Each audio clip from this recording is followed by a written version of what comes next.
আমার বাবা 1 কেজি মিষ্টি নিয়েছে আমার শ্বশুর বাড়িতে। শাশুড়ি সেটা দেখা মাত্রই বলে উঠল, মেয়ের বাড়িতে 1 কেজি মিষ্টি নিয়ে কেউ কি আসে? কোথাকার ছোট লোক। মা চুপ করুন, আমার বাবার সামর্থ্য অনুযায়ী তিনি নিয়ে এসেছেন। একটু তো লজ্জা থাকা দরকার নাকি?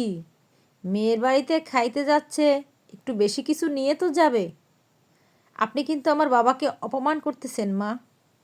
এইটা অপমান না, এখন জানিয়ে দিচ্ছি, পরবর্তীতে যেন আর এরকম ভুল না হয়। আশ্চর্য, এখানে আপনার সমস্যা কোথায়? আমার তুই সমস্যা। এখন গোস্ত, পোলাও, ডিম, মাছ এইসব কোথা থেকে আসে? আমাদের তো খরচ করে কিনতে হয় নাকি? মেহমান আসলে সেটা সবাইকেই করতে হয়। কেন আপনি যখন আমাদের বাড়িতে যান তখন আমার বাবা মা তাদের সামর্থ্য অনুযায়ী জোগাড় করেন না, আপনাকে খাওয়ান না?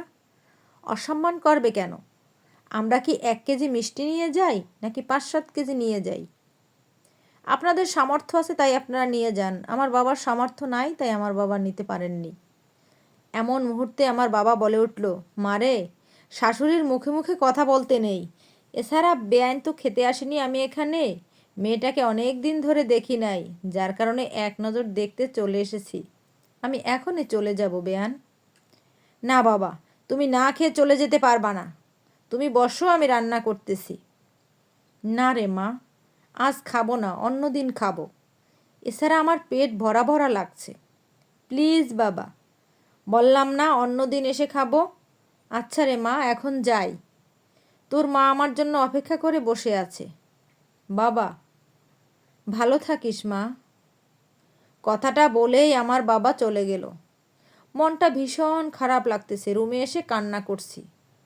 এমন মুহূর্তে ছোট্ট বোনটা আমায় ফোন দিল। ফোনটা ধরে আমি বললাম, হ্যাঁ ঐশী বল। ঐশী ওদিক থেকে বলছে, আপু, বাবা কিন্তু সকালে তেমন কিছু খায়নি।